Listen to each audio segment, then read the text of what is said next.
मेरी शादी को अभी कुछ ही दिन गुजरे थे कि रविवार के दिन मेरा पति दोपहर को कहीं चला गया। नई नई शादी हुई थी, इसीलिए मैं रोज ही शाम को तैयार हो जाती थी।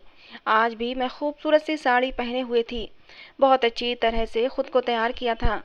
लेकिन जब मेरा पति विष्णु शाम को घर आया तो उसके हाथ में शॉपिंग बैग था। उसने वो शॉपिंग बैग मेरे हाथ में थमाया और बोला, इसे पहनकर तैयार हो जाओ। मैंने हैरत से विष्णु की तरफ देखा। मैंने कहा, मैं तो पहले से ही तैयार हूँ। तो विष्णु कहने लगा कि जो जोड़ा मैं अभी तुम्हारे लिए लाया हूँ, इसे पहनो और तैयार हो जाओ। मैंने शॉपिंग बैग उसके हाथ से लिया और अपने कमरे में चली गई। जब मैंने वो बैग खोलकर देखा तो मेरी आंखें फटी की फटी रह गई थीं। वो तो बहुत ही ज़्यादा फैंसी और कीमती गाउन था। मैंने कहा, विष्णु ये तो बहुत ज़्यादा फैंसी है। विष्णु कहने लगा, मेरे दोस्त के घर पार्टी है, इसलिए जल्दी से इसे पहनकर तैयार हो जाओ। मैंने कहा, लेकिन विष्णु इतनी कीमती और फैंसी गाउन लाने की क्या ज़रूरत थी?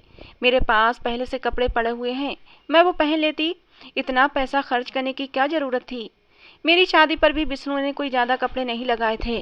कहा था कि मेरा बजट ज़्यादा नहीं है, इसलिए मैं ज़्यादा कपड़े नहीं ला सकता। खैर, मैंने वो गाउन पहन लिया। वैसे भी मैं बहुत खूबसूरत लड़की थी। गिरे सिल्वर गाउन ने तो मेरे हुस्न को चार चांद लगा दिए थे। मैंने मेकअप टच देने के बाद अपने बालों का जूड़ा बनाना शुरू किया। तभी विष्णु मेरे कमरे में आ गया। मेरे करीब आकर मुझे सर से पांव तक देखा, फिर कहने लगा, बाकी सब तो ठीक है, अपने बाल खुले रहने दो, बहुत ही दिलरुबा होशरुबा लगोगी। विष्णु की तारीफ पर मैं झेंप सी गई थी। मैं बिल्कुल तैयार थी। मैंने बालों को खोलकर ब्रश किया और अलमारी से एक दुपट्टा निकालने लगी ताकि खुद को लपेट सकूं। अब इस तरह का गाउन पहनकर मैं सड़क पर तो जा नहीं सकती थी। कैसे निकलती? विष्णु ने मुझे फौरन टोक दिया। कहने लगा, ये क्या कर रही हो? कीमती गाउन का सारा लुक खराब हो जाएगा। मैंने कहा, लेकिन विष्णु मैं यूं तो बाहर नहीं जा सकती, आप खुद देखें, ये गाउन बहुत ही तंग और चुस्त है और इसका गला भी कितना बड़ा है। मैं इस तरह बाहर नहीं जा सकती। विष्णु कहने लगा, मुझसे बहस मत करो, वैसे भी मेरा दोस्त अपनी गाड़ी और ड्राइवर भेज रहा है, तुम्हें घबराने की जरूरत नहीं है। कुछ ही देर में विष्णु के नंबर पर किसी की कॉल आई थी। वो फोन पर कहने लगा, हाँ हाँ, हम लोग बस तैयार हैं, बस वो अभी निकल रहे हैं। फिर मुझसे कहने लगा कि चलो, ड्राइवर आ गया है, चलो चलते हैं। विष्णु एक मिडिल क्लास घराने से संबंध रखता था। मेरा संबंध भी ऐसे ही घराने से था। मैं जानती थी कि मेरा पति कोई लैंडलॉर्ड नहीं है। विष्णु के पास गाड़ी नहीं थी, एक पुरानी सी मोटरसाइकिल ही थी। घर भी छोटा सा था। शादी की रात ही विष्णु ने मुझसे कह दिया था कि मेरी तनख्वाह बस इतनी है कि महीना बाद में ख़त्म होगा और तनख्वाह पहले। मैंने भी कोई ऐतराज़ न किया था। शादी के बाद विष्णु से कोई भी फरमाइश नहीं की थी। वो अकेले ही रहता था। छोटा सा फ्लैट था। मैंने शादी के अगले दिन से ही सारा घर संभाल लिया था। किचन की सारी जिम्मेदारी अपने ऊपर ले ली थी। घर पर कोई और तो था नहीं, तो मुझे ही सब कुछ संभालना था। बहू के जो नाज नखरे होते हैं, वो तो शादी के नए नए दिनों में सास ननद ही पूरा करती हैं। और मेरी सास ननद कोई नहीं थी, बस अकेले विष्णु ही था। इसीलिए मैंने शादी के अगले दिन से ही किचन संभाल लिया था। विष्णु मुझसे कहता था कि शादी पर बहुत खर्चा हो गया है, इसलिए मैंने शादी में कपड़े नहीं बनवाए थे, इसलिए तुम्हें कुछ महीने यूं ही गुजारने पड़ेंगे। उसके बाद जैसे जैसे हालात ठीक हो जाएंगे, मैं तुम्हारे लिए अच्छे अच्छे और नए नए कपड़े लेकर आऊँगा। खैर, मैंने भी विष्णु की बात मान ली थी और जो कुछ मेरी माँ ने मुझे साड़ियाँ दी थीं, बस उन्हीं पर मैं गुजारा कर रही थी। हालांकि मेरी माँ ने भी काफ़ी अच्छी और कीमती साड़ियाँ मुझे दी हुई थीं, तो मुझे विष्णु से और कपड़े लेने की कोई इच्छा भी नहीं थी। लेकिन मुझे आज हैरत हुई थी, जब विष्णु का बजट ही ना था तो इतनी कीमती गाउन लाने की क्या ज़रूरत थी, वो भी बस एक दावत पर जाने के लिए। मेरे दहेज के काफ़ी फैंसी सूट साड़ियाँ मौजूद थीं, मैं उनमें से कुछ पहन लेती। लेकिन वो इतना कीमती गाउन मेरे लिए लेकर आया था। कम से कम इस गाउन की कीमत 30,000 की थी। क्या ज़रूरत थी इतना खर्चा करने की? खैर, विष्णु के दोस्त का ड्राइवर आ चुका था। हम दोनों गाड़ी में बैठ गए। वो गाड़ी खूबसूरत इलाके के बड़े से बंगले के सामने खड़ी हुई थी। हॉर्न देते ही फौरन से चौकीदार ने दरवाज़ा खोला था। पार्किंग एरिया में उस समय 3 गाड़ियां पहले से मौजूद थीं और चौथी हमारी थी।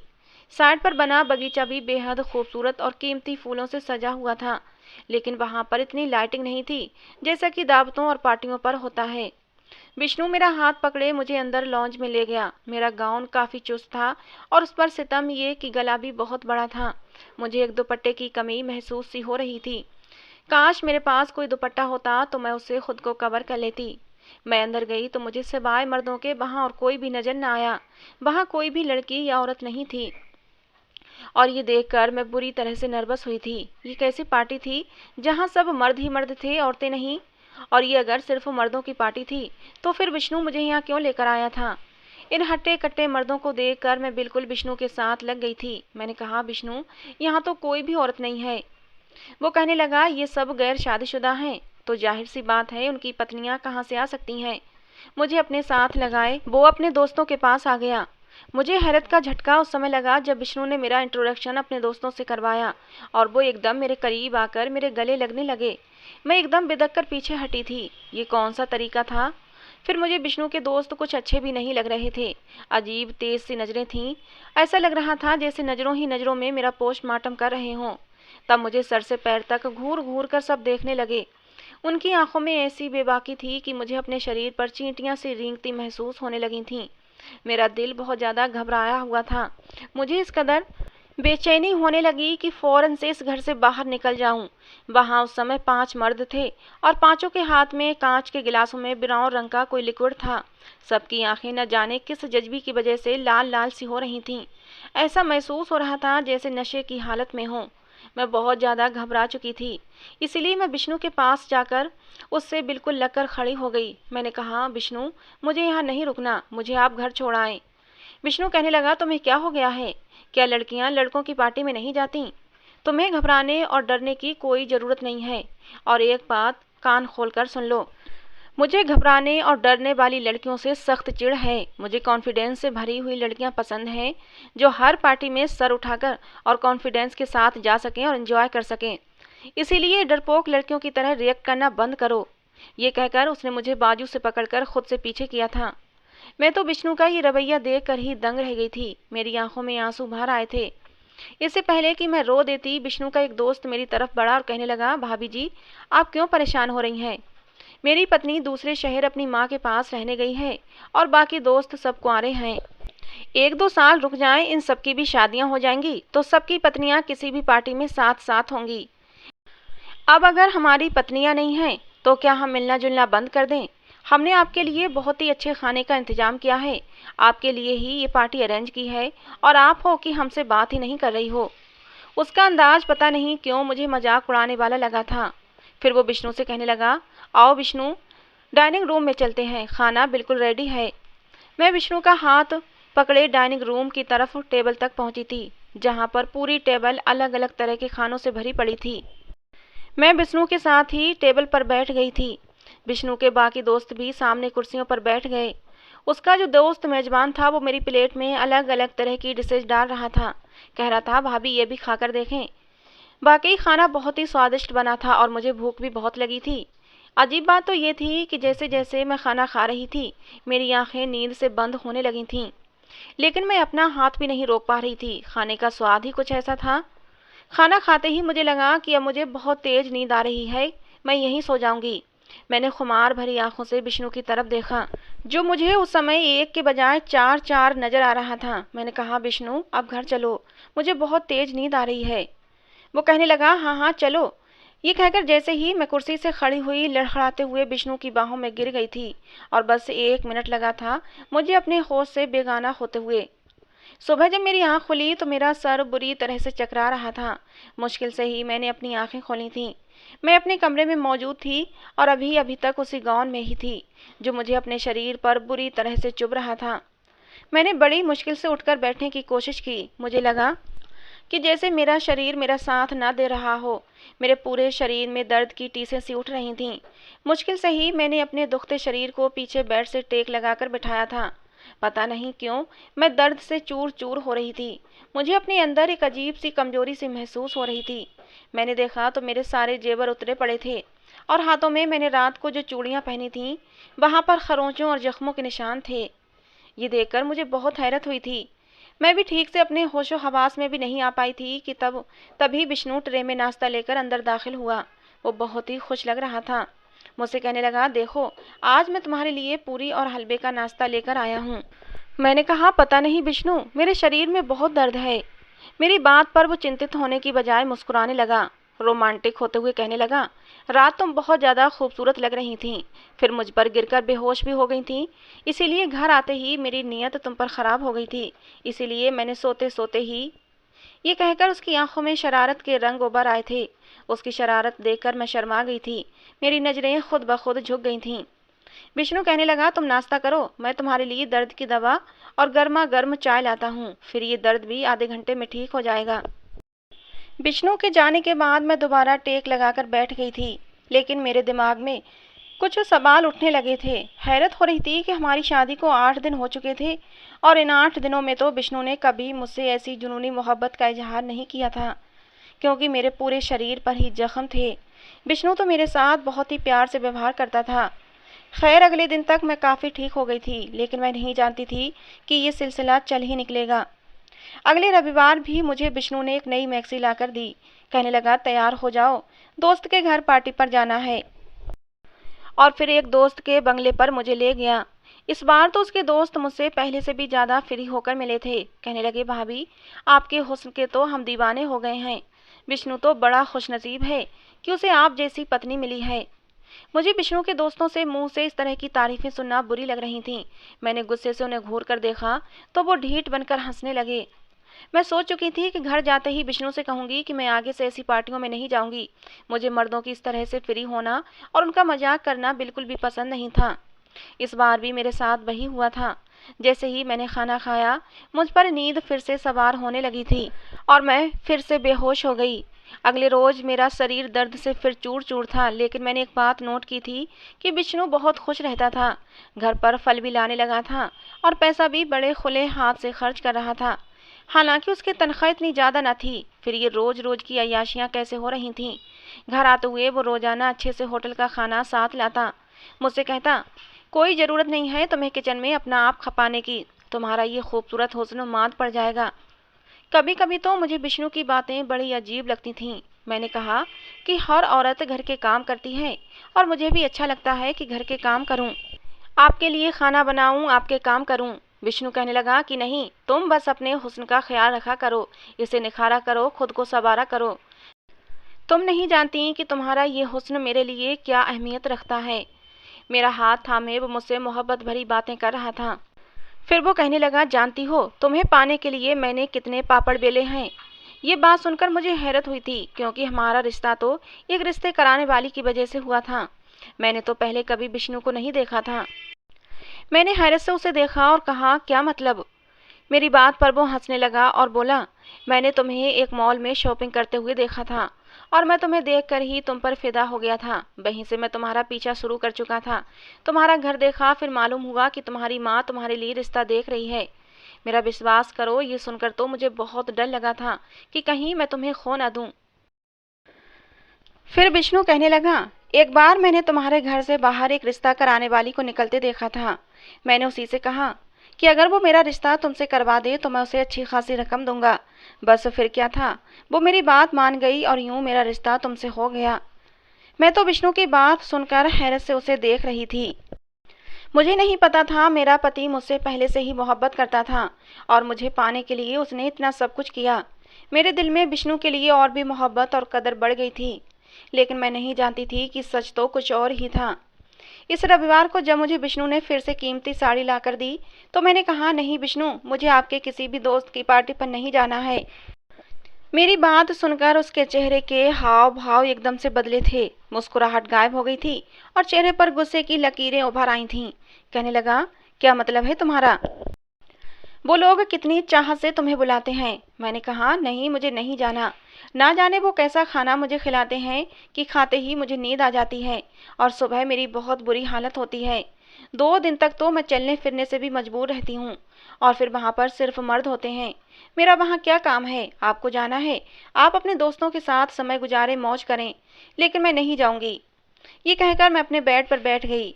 मैं नहीं जानती थी कि मेरा इनकार मुझे इतना महंगा पड़ सकता है। विष्णु बहुत गुस्से से मेरे पास आया, मेरे बाजू पकड़कर बुरी तरह से दबोच कर कहने लगा, अब तक तुमने मेरी मोहब्बत देखी है और तुम्हारी भलाई इसी में है कि मेरी मोहब्बत ही देखो, मेरी नफरत मत देखना। मेरा गुस्सा तुम सह न सकोगी। मुझे इनकार नहीं चाहिए रीमा। अगर तुमने मेरी किसी बात से भी इनकार किया तो तुम नहीं जानती कि मैं गुस्से का कितना पागल इंसान हूँ। ये कोई इतनी बड़ी बात तो न थी जो मैंने उससे कही थी, लेकिन विष्णु का गुस्सा तो यूं था जैसे वाकई वो मुझे जान से मार डालेगा। अपनी लाल लाल आंखें वो मेरी आंखों में गाड़े बड़े गजबनाक शब्दों में कह रहा था। मेरा दिल तो अपने पति का ये रूप देखकर ही कांप कर रह गया था। मैंने फिर कोई भी ना नुक्कड़ नहीं की और फिर विष्णु के साथ वहां पार्टी पर चली गई। लेकिन लेकिन मुझे ये सब अच्छा नहीं लगता था।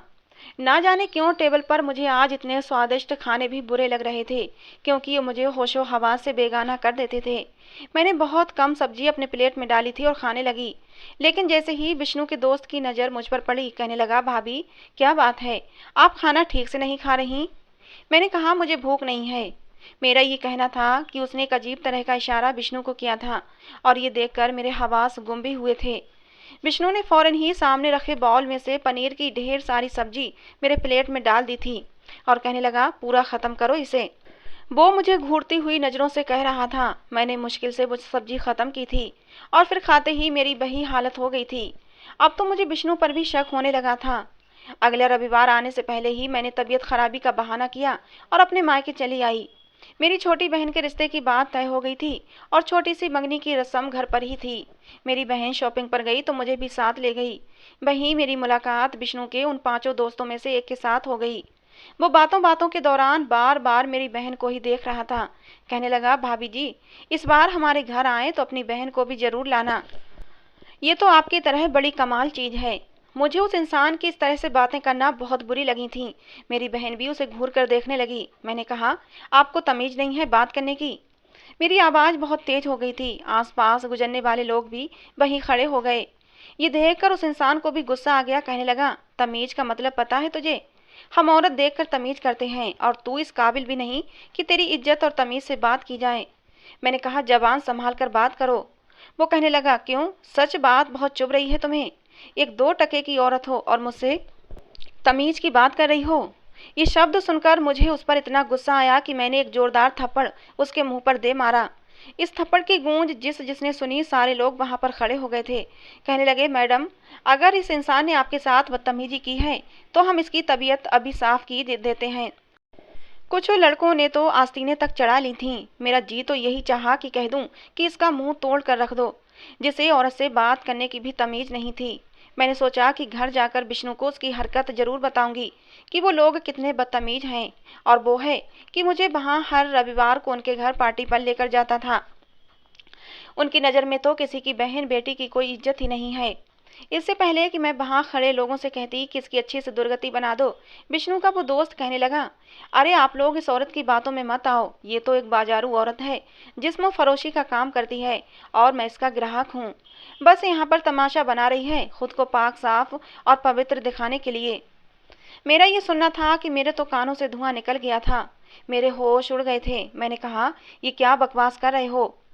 वो ये सुनकर कहने लगा, तुम हर रविवार को क्या करने हमारे घर आती हो? हमारे बंगले पर क्यों आती हो तुम्हें पता भी है? वो भी तब जबकि तुम जानती हो कि वहां तुम्हारे अलावा कोई भी दूसरी औरत नहीं होती। इसके बाद जो बात उस आदमी ने मुझे बताई, मेरा दिमाग चकराकर रह गया था। कहने लगा, अगर मेरी बात पर विश्वास न हो तो इस बार आकर रविवार को देख लेना। मैं तुम्हें अच्छा सबक सिखाऊंगा। तुम्हें तुम्हारी सही औकात दिखा दूंगा कि तुम क्या चीज हो। मेरी बहन मेरी शक्ल देख रही थी और मैं यूं थी कि जैसे मेरे शरीर में जान ही ना हो। मेरा पूरा शरीर पत्थर बन चुका था। बहुत से लोग मुझे अजीब सी नज़रों से देख रहे थे और वहां से चले गए। वो इंसान भी गुस्से से वहीं पर खड़ा रहा और फिर मुझे घूरता हुआ वहां से चला गया। मेरी बहन ने मेरा हाथ पकड़ा और मुझे बाजार से बाहर ले आई और कहने लगी, दीदी, ये सब क्या बकवास कर रहा था? मैंने कोई जवाब नहीं दिया। मेरा तो दिमाग ही काम नहीं कर रहा था। मेरा दिल बहुत ज़्यादा घबरा रहा था कि जैसे अभी मेरे दिल को कुछ हो जाएगा, वो फट जाएगा। मुझ पर अजीब सी बदहवासी सी छाने लगी थी। मेरी बहन मेरी ख़राब हालत को देखकर मुझे घर ले आई, लेकिन मुझे वहाँ भी चैन नहीं आया। मैं फ़ौरन से अपने घर चली आई। घर गई तो विष्णु का मूड बहुत ख़राब था। कहने लगा, अपनी माँ के घर अगर तुमने रहना है तो तुम वर्किंग डे में जाकर रहना। एक रविवार की तो छुट्टी होती है मुझे, वो भी तुम बर्बाद कर देती हो। मैंने कोई जवाब नहीं दिया, क्योंकि मैं कुछ भी कहती तो वो गुस्से से फिर भड़क उठता और सारी बातों से मुकर जाता। और इस बार जब वो मुझे अपने दोस्तों के घर लेकर आया तो वो दोस्त वहाँ पर मौजूद नहीं था जिससे मेरी मुलाकात बाजार में हुई थी।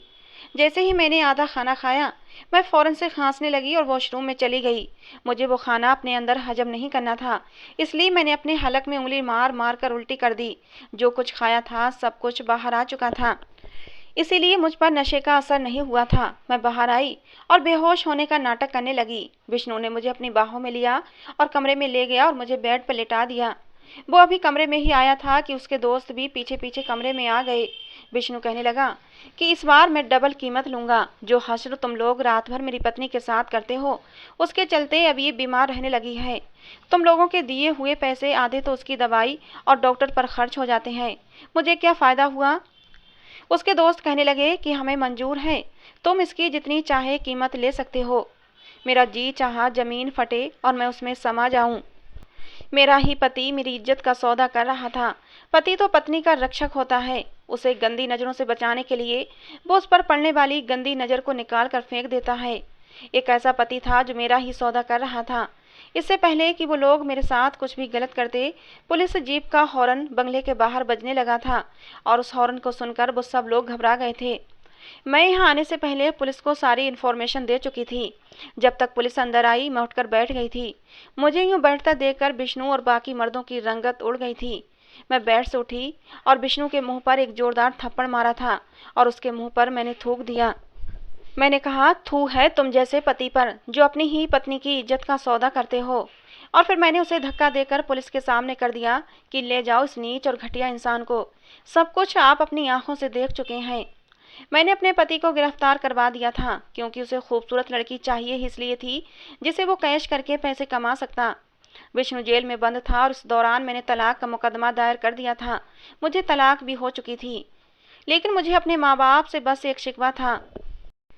मेरी शादी और रिश्ता करने से पहले उन्होंने ये तो देखा कि लड़का अकेला है, मुझ पर घर की जिम्मेदारियां नहीं होंगी, सास ससुर के ताने नहीं होंगे। लेकिन यह नहीं देखा कि वो करता क्या है। भगवान के लिए आप लोगों से हाथ जोड़कर विनती है कि बेटियों की शादी करने से पहले लड़के के बारे में अच्छे से छानबीन कर लें, कहीं कोई और विष्णु जैसा इंसान उनकी ज़िंदगी में शामिल ना हो जाए। तो दोस्तों ये थी आज की हमारी कहानी। आपको कैसी लगी ज़रूर बताना। पसंद आई हो तो प्लीज़ लाइक करना। रोज़ एक नई कहानी सुनने के लिए हमारे चैनल को सब्सक्राइब करना। कहानी को अंत तक सुनने के लिए आप लोगों का बहुत बहुत धन्यवाद दोस्तों।